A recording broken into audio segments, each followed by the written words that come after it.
Thorium reactor nuclear power की solid state बैटरियों की तरह है, यानी ये बहुत ही बेहतर होते हुए भी हमेशा फ्यूचरिस्टिक ही नजर आते हैं। लेकिन अब एक डैनिश कंपनी इस थोरियम रिएक्टर न्यूक्लियर पावर को वास्तविकता में बनाने के सबसे करीब पहुंच गई है। इनका ये रिएक्टर एक ऐसे पुराने डिजाइन को नए रूप में बना दिया है जिसमें थोरियम खुद अपनी क्लोज्ड साइकिल चेन रिएक्शन के जरिए न सिर्फ बिजली बनाएगा बल्कि नया ईंधन भी बनाता है, जिससे बिजली हमेशा के लिए सस्ती और ज्यादा मात्रा में मिल पाएगी। लेकिन ये रिएक्टर सिर्फ थोरियम पर काम करने वाला पावर रिएक्टर ही नहीं है, बल्कि ये सेल्फ मेंटेनिंग बैटरियों की तरह छोटे छोटे शिपिंग कंटेनर जितने साइज के मॉड्यूलर हैं, जो चलने वाले हैं और जो सालों साल भरोसेमंद तरीके से काम भी करते हैं। तो अब ये सवाल उठता है कि ये डैनिश कंपनी इतनी बड़ी तकनीकी चुनौती को कैसे पूरा कर रही है। साथ ही ये थोरियम रिएक्टर कब तक बाजार में आएगा और क्या सच में थोरियम साफ सुथरी ऊर्जा का वो मिसिंग पजल पूरा कर सकती है जिसे हमें वास्तव में जरूरत है।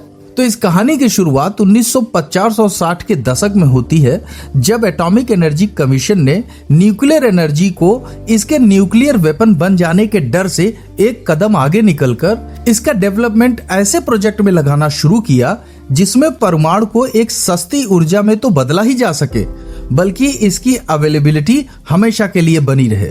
और इसके लिए उस समय के निदेशक एल्विन विनबर्ग के नेतृत्व में टेनेसी के ओक रिज नेशनल लेबोरेटरी के वैज्ञानिकों ने एक पूरी तरीके से नया तरीका निकाला। एक ऐसा रिएक्टर और फ्यूल साइकिल जो जितना जलता था उससे ज्यादा नया ईंधन बनाता था, जिससे हमारी सभ्यता हजारों साल तक इस ऊर्जा से चल सकती थी।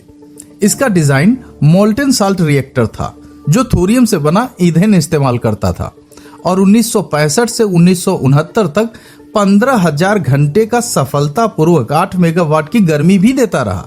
तो फिर आज ये हमेशा के लिए बिजली देने वाला थोरियम ऊर्जा हमारे पास क्यों नहीं है? क्यों हम इसे ज्यादा विकसित नहीं कर पाए?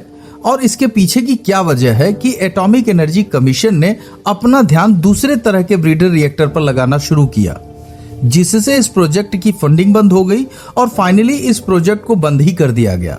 हालांकि इस टाइप के रिएक्टर में बहुत से चैलेंजेस थे जिसे तब तक ठीक नहीं किया जा सकता था और इसी स्टेज पर इसे पूरी तरीके से बंद कर दिया गया।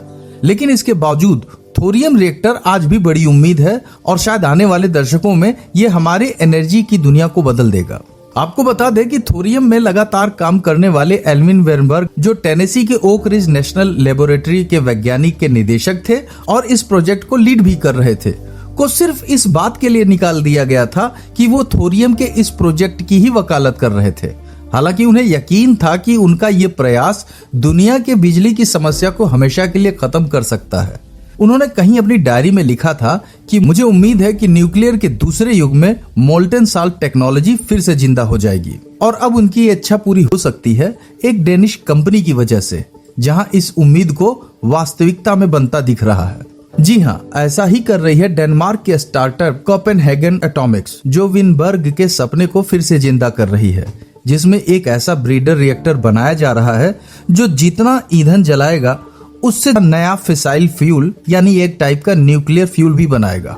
और ये कंपनी विश्व के उन चुनिंदा कंपनियों में से है जो सस्ते और छोटे न्यूक्लियर पावर रिएक्टर की मांग को पूरा कर रहे हैं। इसके साथ साथ इनका फोकस इस रिएक्टर को कॉम्पैक्ट और छोटा बनाने का भी है।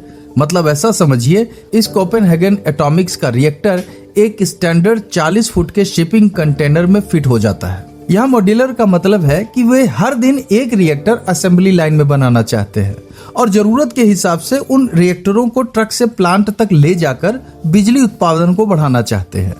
इस तरह से छोटे न्यूक्लियर रिएक्टर बनाने से उनकी लागत कम आएगी और बढ़ती ऊर्जा की मांग के साथ आसानी से स्केलिंग भी की जा सकेगी, क्योंकि ये बार बार एक ही डिजाइन बनाएंगे। तो इससे उनकी मैन्युफैक्चरिंग, डिजाइनिंग और एफिशिएंसी की कमियों को भी सुधारा जा सकता है और उसके साथ साथ बड़े कस्टम बिल्ट न्यूक्लियर प्लांट की तरह भारी खर्चा और देरी भी नहीं होगी। आइए एक बार फिर से जान लें कि न्यूक्लियर चेन रिएक्शन काम कैसे करता है। तो शायद आप जानते ही होंगे कि यूरेनियम पारंपरिक रिएक्टर में सबसे जरूरी ईंधन होता है। जब इससे न्यूट्रॉन टकराता है तो यूरेनियम 235 टूटता है और बड़ी मात्रा में ऊर्जा छोड़ता है। साथ ही इससे निकले न्यूट्रॉन्स भी यूरेनियम 235 को तोड़ने के लिए निकलते हैं और ये प्रक्रिया, ये चेन रिएक्शन लगातार चलता रहता है। अगर उन न्यूट्रॉन्स को धीमा करने के लिए पर्याप्त फिसाइल फ्यूल यानी यूरेनियम और पानी जैसा मॉडरेटर मतलब इस प्रक्रिया को नियंत्रित करने वाले तत्व हैं, तो यह चैन रिएक्शन चलती रहती है और भाप बनाने के लिए गर्मी पैदा करती रहती है। फिर यही भाप बिजली पैदा करने के लिए एक टरबाइन को घुमाती है, जो बिजली हमारे घरों तक और शहरों तक पहुंचता है। लेकिन समस्या ये है कि परमाणु ऊर्जा एजेंसी ने अनुमान लगाया है कि दुनिया भर में यूरेनियम भंडार वर्तमान खपत दरों में हमें केवल 200 साल तक ही बिजली दे सकता है। तो अभी अनुमान है कि इसके मुताबिक आने वाले समय में जितना यूरेनियम का उत्पादन विश्व भर में अभी हो रहा है, सिर्फ इतने से तो काम नहीं चलेगा। इसलिए हमें नई जगहों पर यूरेनियम खोजने के साथ साथ उसे निकालने और रेडिएशन को साफ करने वाले जैसे टेक्नोलॉजी की जरूरत होगी, ताकि भविष्य में ज्यादा यूरेनियम हमें मिल सके और इसका यूज भी किया जा सके। अब देखिए, ग्लोबलाइजेशन और डिजिटलाइजेशन के इस दौर में हमें बड़े बड़े और लगातार चलने वाले डेटा सेंटर्स की जरूरत होती है, जहां बिजली की मांग लगातार बढ़ रही है। और यहाँ पर न्यूक्लियर पावर की मांग पूरे विश्व में फैलने वाली है, क्योंकि हम आज की बढ़ती ऊर्जा के लिए कम कार्बन उत्सर्जन वाले रास्ते तलाश रहे हैं। और ऐसे में पुराने न्यूक्लियर पावर प्लांट्स को फिर से चालू करके डेटा सेंटर जैसे बड़ी बड़ी जगहों पर बिजली देना शुरू किया जा रहा है। और इसकी साफ सुथरी और कम प्रदूषण करने वाली बिजली की मांग को पूरा करने के लिए परमाणु ऊर्जा का इस्तेमाल पूरे दुनिया में बढ़ने वाला है। लेकिन यूरेनियम की जो लिमिटेड मात्रा है, यानी जल्दी या बाद में यूरेनियम खत्म होने का जो खतरा है, इसके लिए एक ही हल हमारे सामने है और वो है थोरियम। ये पृथ्वी में यूरेनियम से कहीं ज्यादा और कई गुना मात्रा में मौजूद है और भविष्य में परमाणु ऊर्जा की सबसे बड़ी उम्मीद भी माने जा रहे हैं। जहां प्राकृतिक यूरेनियम सिर्फ 0.7% है और उसमें भी सभी को परमाणु ऊर्जा में प्रयोग नहीं किया जा सकता, मतलब उसका इनरिचमेंट करना पड़ता है, तभी ये चेन रिएक्शन कर सकते हैं। वहीं थोरियम की उपलब्धता उस यूरेनियम से लगभग 500 गुना ज्यादा है। और अगर आज हम न्यूक्लियर एनर्जी के लिए इस पर शिफ्ट होते हैं, तो यूरेनियम की कमी का समाधान बड़े ही आराम से इस थोरियम के जरिए निकाला जा सकता है, जो न्यूक्लियर एनर्जी की दुनिया में एक अगला बड़ा बदलाव ला सकता है। हालांकि थोरियम खुद यूरेनियम 235 की तरह चैन रिएक्शन नहीं कर सकता और इसका भी इनरिचमेंट करना ही पड़ेगा। और इसके लिए थोरियम में थोड़ा सा यूरेनियम 235 या प्लूटोनियम 239 को मिलाया जाता है और ये दोनों ही फिसाइल होते हैं, टूटने पे न्यूट्रॉन छोड़ते हैं। ऐसे में थोरियम 232 एक न्यूट्रॉन को अपने में समा लेता है और थोरियम 233 प्रोएक्टिनियम 233 में बदलता है और अंत में यही प्रोएक्टिनियम 233 बदलता है यूरेनियम 233 में।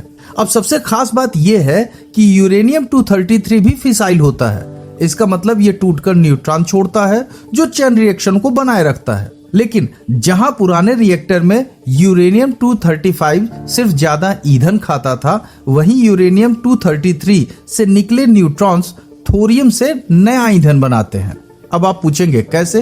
तो देखिए कि यूरेनियम 235 बेस्ड जो न्यूक्लियर रिएक्टर में हर बार चेन रिएक्शन करने के लिए हमें न्यूट्रॉन्स की जरूरत पड़ती है और इसी न्यूट्रॉन्स को पाने के लिए ज्यादा ईंधन भी खर्च करना पड़ता है। लेकिन इस थोरियम न्यूक्लियर रिएक्टर में कुछ अलग होता है और ये कि इसमें हर चेन रिएक्शन के बाद 2.35 एक्स्ट्रा न्यूट्रॉन्स बच जाते हैं, जो कि अगले रिएक्शन में काम तो आते ही हैं, बल्कि उसके साथ हर रिएक्शन में 0.35 न्यूट्रॉन्स की सेविंग होती है। मतलब रिएक्शन में एक्स्ट्रा फ्यूल नहीं लगता और ऊपर से 0.35 न्यूट्रॉन्स की बचत अलग से होती है। अब अगर इस तरह की टेक्नोलॉजी डेवलप हो जाती है तो वास्तव में दुनिया भर में ऊर्जा की समस्या खत्म हो सकती है। अब खास तौर पर ऐसी टेक्नोलॉजी डेवलप करने के लिए चाइना और भारत जैसे देशों में भी लगातार प्रयास हो रहा है। लेकिन ये ध्यान देने वाली बात है कि अभी तक किसी ने भी पूरी तरीके से सफल ब्रीडर रिएक्टर नहीं बनाया है, जो जितना फिसाइल ईंधन इस्तेमाल करे उससे कहीं ज्यादा ईंधन पैदा कर सके।